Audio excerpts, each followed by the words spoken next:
Malam ini kita berdoa dulu ya. Tuhan, kami mengucap syukur Tuhan untuk hari yang Kau beri. Tuhan berkati kami ya Tuhan, biarlah kata-katamu yang menjadi rema di dalam malam pertemuan ini. Terima kasih Tuhan, kami siap mendengarkan firman-Mu. Berkati dan kuduskan dalam nama Tuhan Yesus, amin. Jadi malam ini saya seperti di arena sidang Bapak Ibu. Sidang para majelis pendeta. Jadi saya mengucap syukur untuk Pak Ibnu, lalu Pak Tulham, Om Tulham, Tante Linda. Ingatnya Tante Linda. Tante Liti. Lalu kemudian ya Lydia, terus Ibu Dio ya, Dio. Oh, saya dengarnya Dio. Kalau Dio itu artinya itu Allah yang Maha Tinggi, bahasa Filipin, Dios sebenarnya. Oh, ya itu ya. Jadi mereka bilang Tuhan Dios gitu. Lalu kemudian terima kasih buat Pak Abdi. Lalu yang wah sepertinya Pak Edi, terima kasih mau datang sini. Ya. Jadi pertama-tama saya tadi teringat kesaksiannya Pak Ibnu. Itu kan sering pusing, Pak. Nah, sekarang saya pusing ini. Ternyata benar, itu pusingnya itu nggak tahu kenapa ya, Pak. Jadi pada saat ini tadinya mau bawa proyektor dan lain sebagainya, tapi karena saya kurang familiar ya yang seperti ini, jadinya saya ketik ala kadarnya. Jadi itu dengan judul Start Zero from Hero. Sebenarnya itu clickbait, jadi masih ada komanya. Jadi start zero pada saat kita kondisi yang lemah, lalu kemudian ada prosesnya. Nah, ini prosesnya yang mau kita bahas. Gitu. Jadi terus kemudian dari Tuhan, from hero. Jadi dari Tuhan Yesus. Jadi di dalam Yesaya, saya ambil dari Yesaya 37 ayat 1 sampai 14. Mungkin kita bisa baca dulu ya. Kita bisa baca, saya juga mau baca dulu.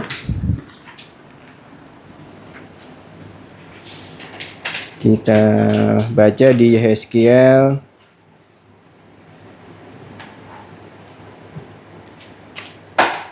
Ini saya agak cepat karena mungkin udah terlalu malam. Biar agak cepat aja, banyak yang saya skip.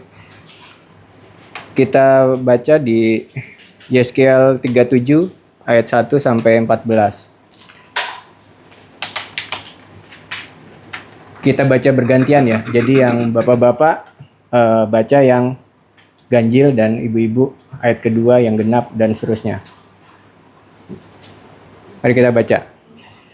Demikianlah firman Tuhan.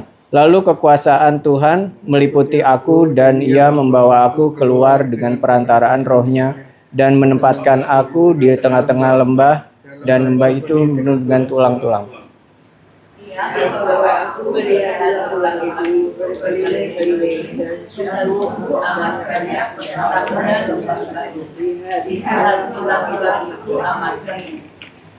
Lalu ia berfirman kepadaku, hai anak manusia, dapatkah tulang-tulang ini dihidupkan kembali?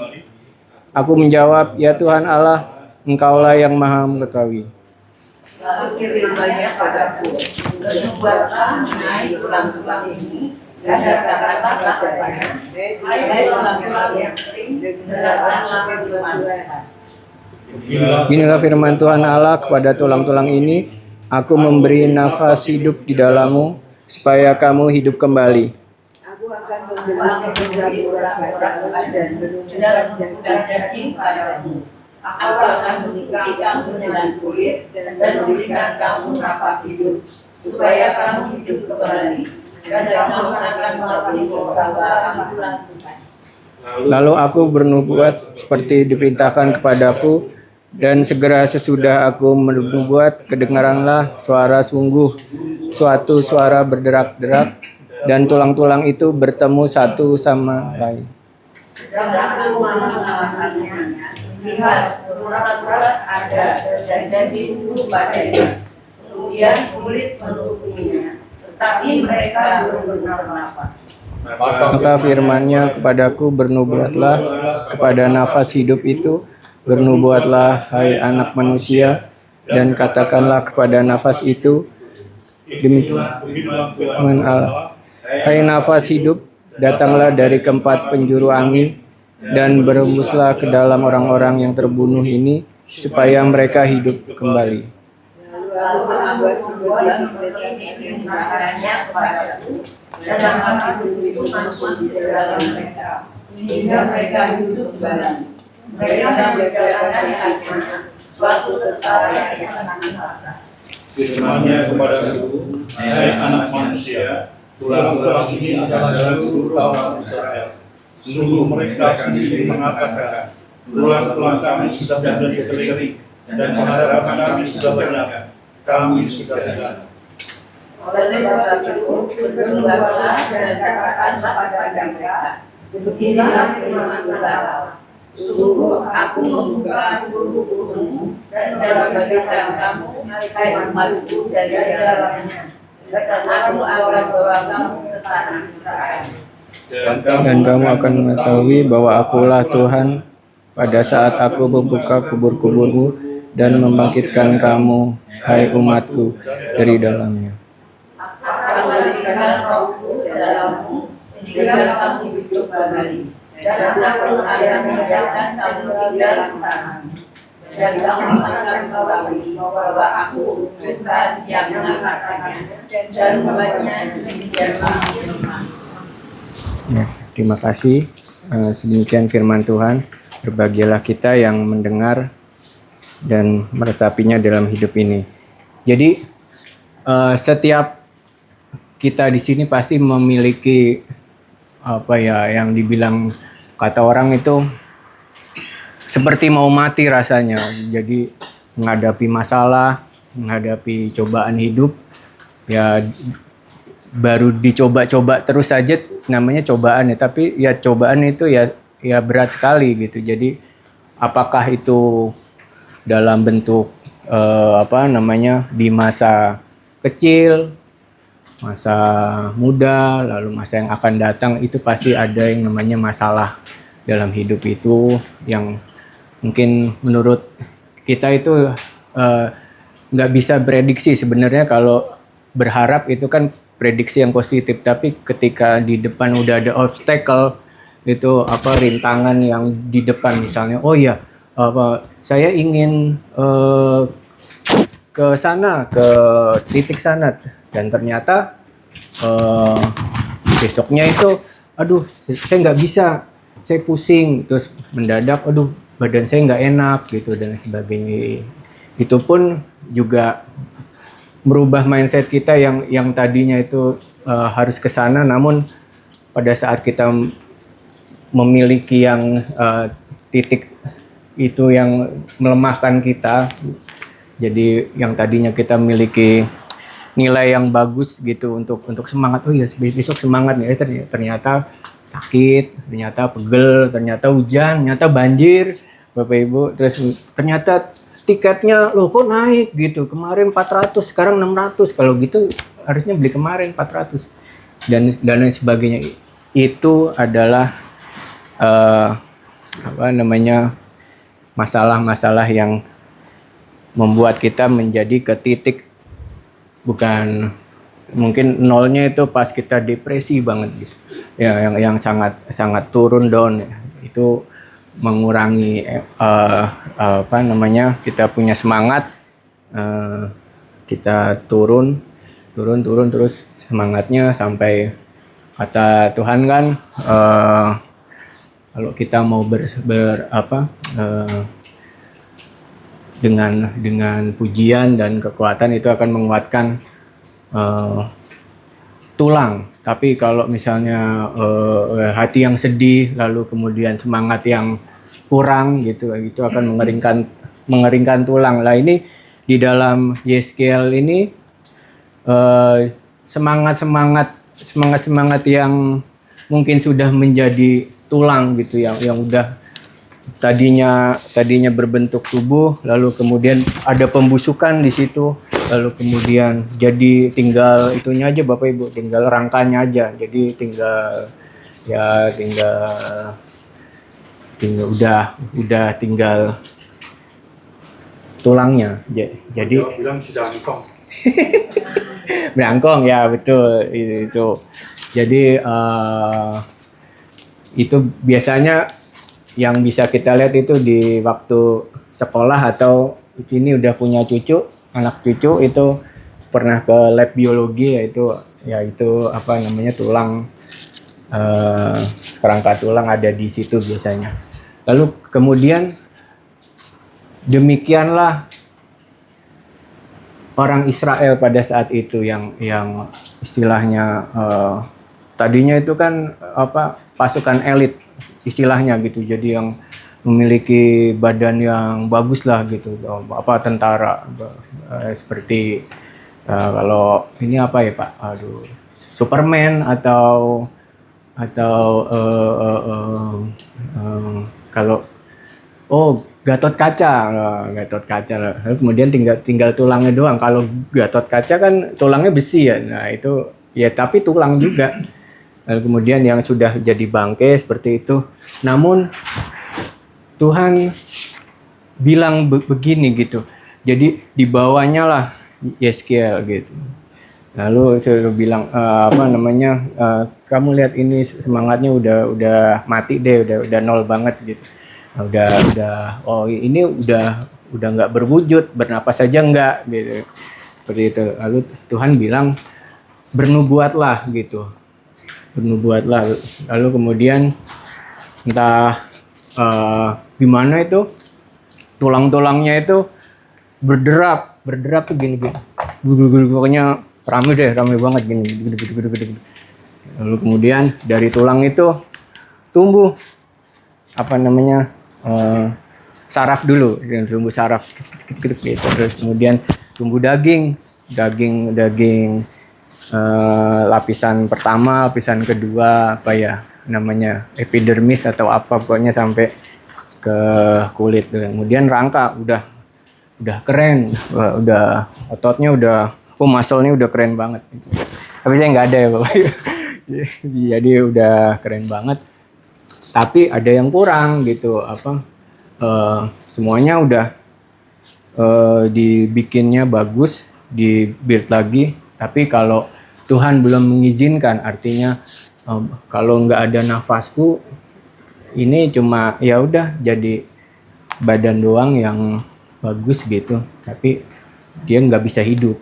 Jadi sebenarnya ya seperti itu Bapak Ibu. Jadi kalau kita menghadapi masalah yang sebenarnya tiap orang mungkin ada ya yang disebut dengan titik balik gitu. Jadi kenapa orang bisa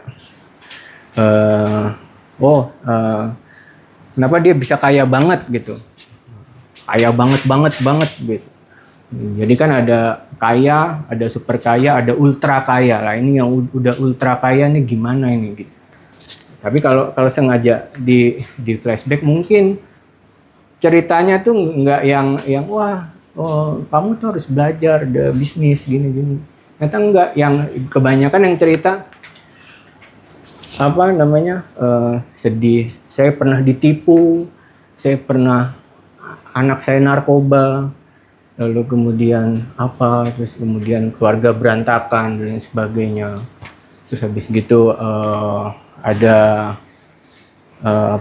dia berbuat curang atau gimana, lalu kemudian ada masalah hukum, dan yang mendengarnya kan inginnya ini resepnya apa nih bisa biar bisa ke sana gitu. Ternyata yang diceritain ternyata cerita sedih gitu ternyata. Dan itu memang itu terjadi kepada setiap orang untuk Tuhan datang kepadanya lalu kemudian bisa dipulihkan Tuhan menjadi yang lebih baik.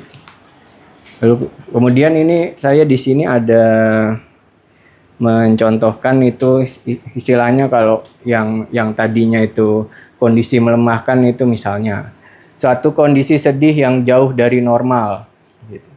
Dan pada saat itu kita udah sedih banget. Lalu kemudian nominal yang minus. Tidak seperti yang kita intip atau kepoin tetangga gitu.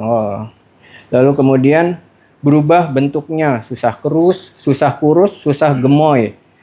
Kata-kata yang mengandung cabe, pedas gitu ya Bapak ya, atau racun gitu. Jadi yang melemahkan itu. Lalu ada karir omset yang mandek gitu. Jadi mau maju nggak bisa gitu. Udah berbagai cara itu udah puyeng banget.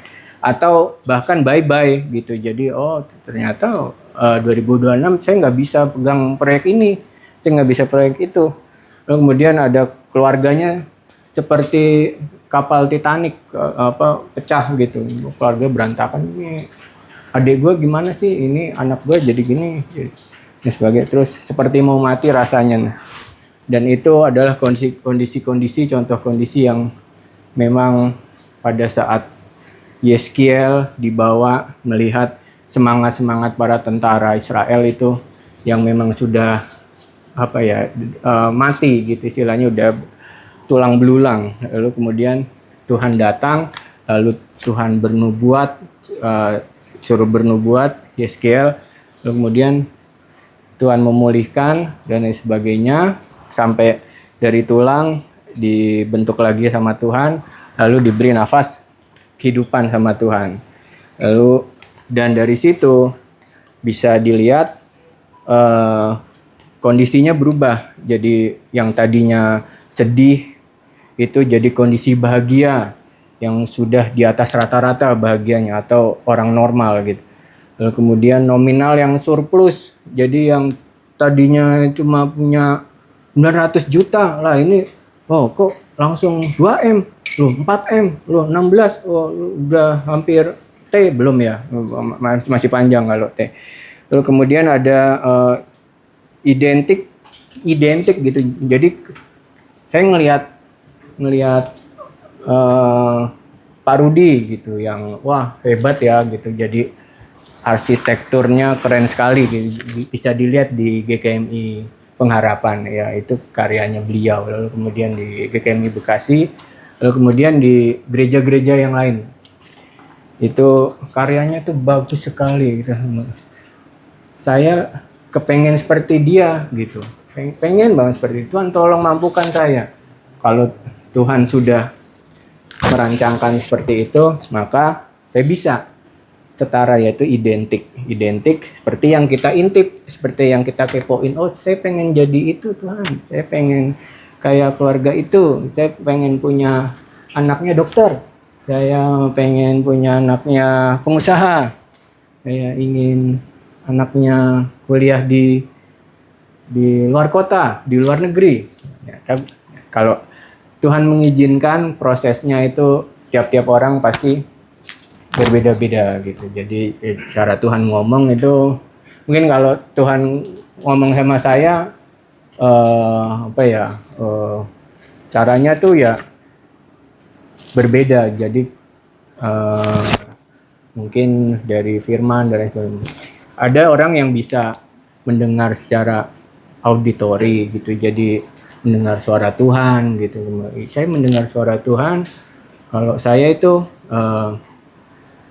akan mengusir setan, mengusir setan. Lalu kemudian pada saat itu juga di gerejanya ada pembangunan gitu. Bapak Ibu yang belum nyumbang silakan gitu. Itu suara Tuhan apa bukan tuh, maksudnya kayaknya Tuhan nggak usah deh, kayaknya ngasih apa enggak. Tapi kalau ngusir setan mau, tapi kalau nyumbang ke gereja, aduh kayaknya Tuhan nggak ngomong sama gue deh. Itu bisa di-review lagi. Lalu kemudian ada yang bentuk badannya itu yang tadinya itu istilahnya berubah bentuknya.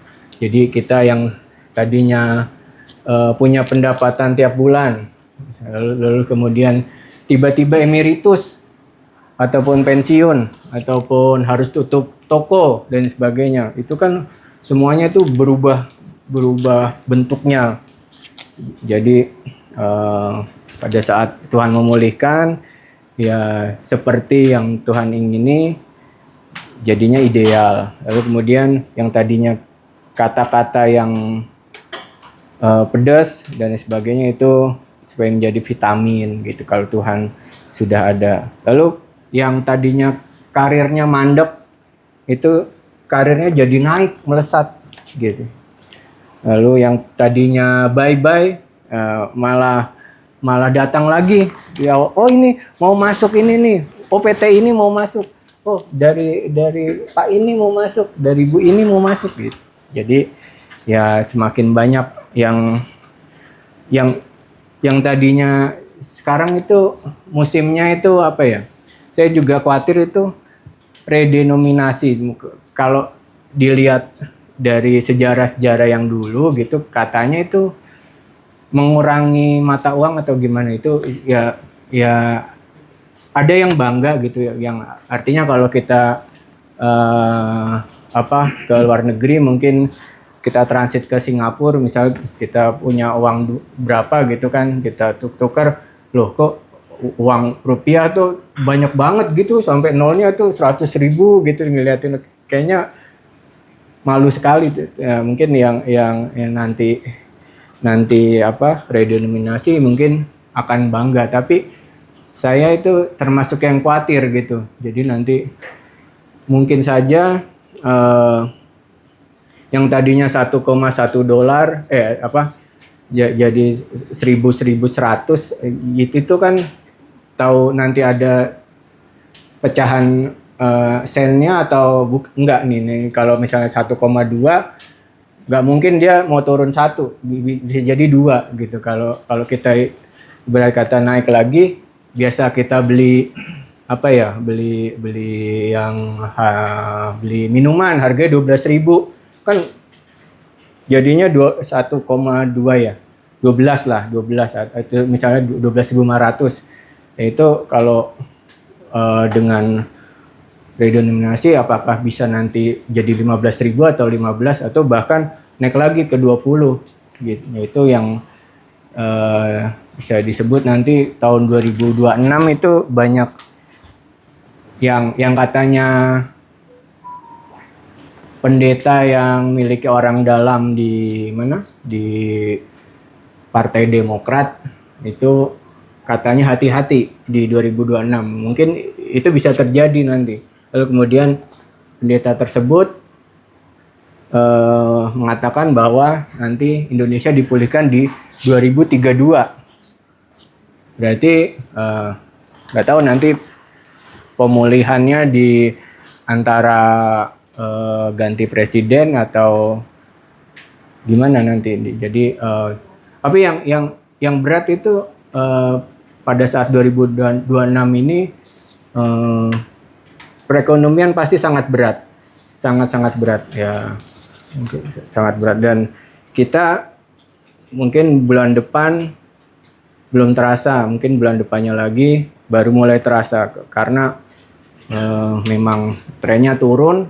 Dan siapa yang belanja iseng-iseng belanja atau lihat-lihat emas sekarang udah 2.400.000 ya, 2.450 apa berapa itu, 23.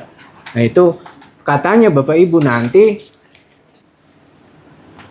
Desember tutup tahun udah di lock 3 juta. Jadi nanti tinggal naik 3,1, 3,2, 3,8, 4. Katanya sih nantinya bisa 5 gampang. Apalagi nanti bisa 6 sampai 7 sekitar. Kalau dibilang itu kan sampai dengan 6,4 kalau nggak salah, 6,5 segram. Jadi betapa apa ya, nilai uang tuh yang benar-benar turun sekali gitu. Ya mungkin kalau kita yang percaya Tuhan, ya Tuhan pasti sediakan, entah gimana caranya, Tuhan pasti meluputkan. Kalaupun itu harus terjadi itu ya sudah ya, karena bukan di kita doang, itu di semuanya. Jadi Tuhan bisa memampukan kita supaya kita luput dari segala apa yang dikhawatirkan orang-orang pada umumnya. Lalu kemudian keluarganya yang tadinya kapal pecah jadi bahtera Nuh, atau yang udah pernah naik kapal pesiar siapa di sini ya, itu ya kalau saya itu pernah diceritain, belum pernah juga sih ke naik kapal pesiar, itu diceritain teman saya itu koki di pelayaran gitu, jadi katanya mewah sekali gitu, kayak hotel. Wah, bagus katanya. Lalu kemudian yang tadinya seperti mau mati rasanya itu seperti akan hidup, dan ini dia baru berasa. Lalu kata apa namanya, itu tadi saya mau menceritakan untuk gimana kisahnya Yeskiel itu, atau kitab Yeskiel, tapi karena sudah terlalu malam mungkin saya skip. Lalu kemudian kalau Bapak Ibu pernah dengar itu apa namanya, lagu bila cobaan menimpa ke atasmu, bila dalam kabut hidupmu, ingat masih ada seorang penolong bagimu, dia selalu pedulikan kamu, terus berseru, maaf ya suaranya, memanggil namanya, berdoa, dia akan segera Bapak Ibu. Jadi tuh langsung gitu, apa, segera, instan, kayak kita apa pesan GoPay gitu, Gojek, tinggal itu GoPay, udah terbayar, terkirim dan sebagainya. Itu Tuhan itu memang di saat tadinya ada masalah gitu, Tuhan lama nggak gitu, kira-kira berapa lama nih, seminggu, 2 minggu, sebulan, atau sampai saya misalnya di akhir tahun atau gimana. Ternyata kalau kita benar-benar dekat ke Tuhan itu ya segera katanya. Jadi ya instan gitu. Sebenarnya itu yang kunci suksesnya orang Kristen itu ya seperti itu. Tadi kan Pak Ibnu bilang katanya lagi apa kurang bisa tidur ya Pak. Katanya kan berdoa. Ternyata bisa tidur. Wah, itu yang pengen saya tiru tuh Pak. Nah, jadi kalau saya tuh nggak bisa tidur, malah saya scroll lagi tuh apa namanya, short gitu lucu gitu kan, gini lagi gitu. Terus habis gitu mikirin, oh ini kayaknya ini yang mie ayam deket GKMI Kalimalang nih yang 10.000 dapat banyak gitu. Malah pengen tahu gitu. Jadi lama banget, jadi tadinya mau tidurnya jam 11, jadinya jam 2. Ya itu dia Pak. Lalu kemudian yang kita baca lagi tadi, sebenarnya itu saat kita melewati badai, lalu kemudian kita seakan-akan menjadi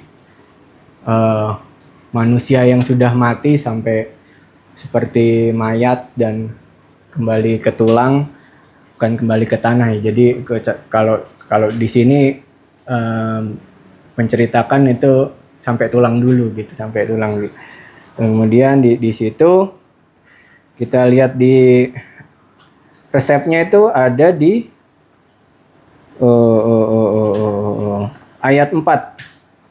Ayat 4 itu lalu firman-Nya kepadaku, bernubuatlah mengenai tulang-tulang ini. Jadi masalah apapun, mau sakit penyakit, mau pusing, nggak bisa tidur, terus kemudian ada besok ujian atau besok harus ketemu klien, besok mau tanda tangan kontrak 2026, mau kerja sama nggak, itu kuncinya itu adalah di ayat 4. Lalu bernubuatlah mengenai tulang-tulang ini dan katakanlah kepadanya, hai tulang-tulang kering, ini yang resepnya, dengarlah kepada kita semua di sini, dengarlah firman Tuhan. Ya, seperti itu. Jadi sebenarnya itu Tuhan mau kita, ya mungkin hari ini sudah baca 14 ayat. Ya, karena tadi dipaksa, mungkin kalau ditambah yang tadi pagi Bapak Ibu misalnya 2 pasal, berarti 2 pasal plus 14 ayat. Ya, itu bisa jadi kredit poin yang bagus di hadapan Tuhan. Lalu kemudian dengarlah firman Tuhan. Lalu saya di sini mau karena YSKL-nya 37 itu saya mau nambahin firman Tuhan. Jadi saya ambilnya di depan sini kan ada 37 ya Bapak Ibu ya. Yang 37 salah ngetik. Ada di bawah YSKL 37 terus ada angka 37. Itu ntar bisa kita isi bareng-bareng, itu di tulisannya Mazmur 37 gitu. Jadi itu baca firman Tuhan gitu. Jadi itu termasuk ya kitab-kitab Mazmur ya, termasuk enak juga sih, maksudnya untuk puji-pujian, untuk menyaksikan bahwa Tuhan itu hebat melalui nada dan musik. Lalu kemudian kita baca dulu karena YSKL-nya itu 37 itu Mazmurnya disamain aja. Jadi biar enak. Jadi di Mazmur 37 itu kan tadi kita udah baca 14 ayat. Nah, di sini tuh kira-kira tuh pasal Mazmur 37 sampai 40. Jadi mungkin bisa sampai jam berapa ya? Pokoknya kita gaya lompat kodok aja Bapak Ibu. Jadi karena 37 berarti kita akan membaca ayat yang ke-1, lalu ke-3, lalu yang ke-7 dan 37. Jadi 1, 3, 7, 37. Jadi angka yang kembar itu, abi-abi ceritanya. Baik, saya akan bacakan demikianlah firman-Nya dari Mazmur 37 ayat yang ke-1. Dari Daud, jangan marah karena orang yang berbuat jahat. Jangan iri hati kepada orang yang berbuat curang. Lalu kemudian saya lompat kodok lagi, ayat yang ke-3. Percayalah kepada Tuhan dan lakukanlah yang baik. Diamlah di negeri dan berlakulah setia. Lalu kemudian ayat yang ke-7. Berdiam dirilah di hadapan Tuhan dan nantikanlah Dia. Jangan marah karena orang yang berhasil dalam hidupnya, karena orang yang melakukan tipu daya. Lalu kemudian di ayat 3, 7 dan langsung lompat karena biar cepat sampai 40. Tapi nanti kalau mau dibaca ya di rumah jadi 1 sampai 40 dan 37-nya ayat yang terakhir. Perhatikanlah orang yang tulus dan lihatlah kepada orang yang jujur, sebab pada orang yang suka damai akan ada masa depan. Itu dia. Jadi dari semuanya ini kuncinya itu dalam menghadapi kita di titik nadir lah. Ada ini nggak positif, pokoknya nggak bisa bergerak, ini 0 gitu, nggak berbentuk. Lalu kemudian kita balik lagi, caranya tadi adalah ke firman Tuhan karena sebab orang yang suka damai. Damai itu dari Tuhan. Nah, akan ada masa depan. Dan masa depan dari Tuhan itu memang tidak mengecewakan ya Bapak Ibu ya. Jadi memang ada nilainya yang positif. Dan itu yang akan memberkati kita dari sekarang sampai nanti kita bertemu kepada Tuhan Yesus. Terima kasih Bapak Ibu. Saya mengejar men-skip itu, saya habis ini mau bernyanyi. Apakah boleh Bapak Ibu? Ya, jadi saya akan nyanyikan satu pujian. Saya kemarin terinspirasi dari grupnya GKMI Kelapa Gading. Jadi di situ saya nonton YouTube-nya, ternyata ada kepala sekolah kita, yaitu Pak Sius. Pak, halo Pak. Itu beliau menyanyikan lagu apa? The Goodness of God ya. Ya, seperti itu. Jadi saya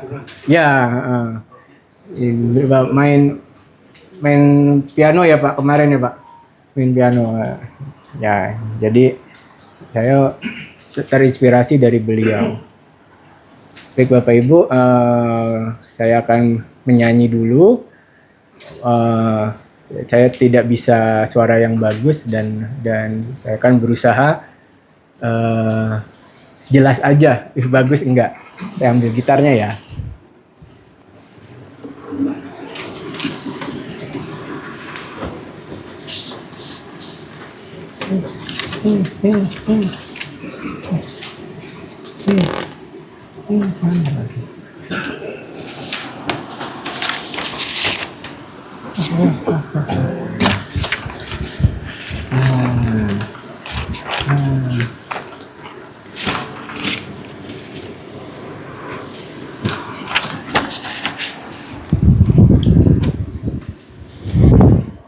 Saya pusing nih, ikut-ikut Pak Ibnu.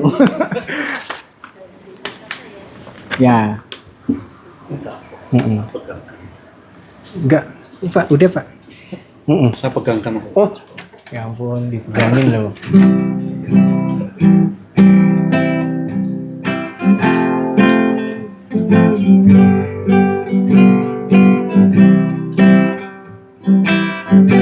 Hatiku bersyukur padamu ya Tuhan, semua kasih setiamu kepada kami dan ku ingat selalu. Ku puji namamu dengan segenap hatiku, Engkau yang maha kudus, ku serahkan hidupku padamu. Yesuslah jalan dan kebenaran, Yesuslah jalan dan kehidupan, Yesuslah juru selamat bagi setiap manusia di dalam dunia ini. Ku puji agungkan namamu Tuhan, ku ingin selalu kasih setiamu, kebangkitanmu Yesus dari kematian menyelamatkan kami. Onsiko ginawaku umaadi ya Tuhan, nawi kosiana umaada soro kasari koyohon ingaranu sontok sangginawaku iya no itoli dan patahakonku ikokosiku. Yesus noralang ongkatapakan, Yesus noralang ongkokosio, Yesus no gampang masih ngawi tulun sana isong pemuguna. Royo onku ngaranu Tuhan, soro onku kesyananu, muka tungako Yesus matari kapatayo namasi Mokotunuto Yesus Mantari kapatayo namasi Sekarang masih pusing. enggak. Wah, hebat kan. Yaitu apa? Tadi itu bukan bahasa roh bahasa itu ya. Apa namanya? Bukan pengajaran bahasa roh ya. Tapi memang itu bahasa perbatasan Bapak Ibu. Jadi antara Sabah, Sarawak, Kalimantan itu dapat teman-teman kita di Malaysia yang di perbatasan itu bahasanya itu apa nama bahasanya saya lupa pokoknya. Jadi saya sangat suka itu lagunya itu saya di dalam YouTube tuh ada gitu. Sebenarnya itu saya udah tahu dari kapan tahu, tapi saya pengen kenapa tiap malam itu setelnya itu. Jadi judulnya itu Onsiko Ginawoko atau Hatiku Bersyukur. Jadi nanti bisa dilihat di YouTube biar ini tadi nyanyi apa, bahasa apa gitu kan nanti mungkin bisa di apa namanya dipelajari kembali. Baik, habis ini kita akan apa? Persembahan Silakan Pak Rudi. Pak Rudi.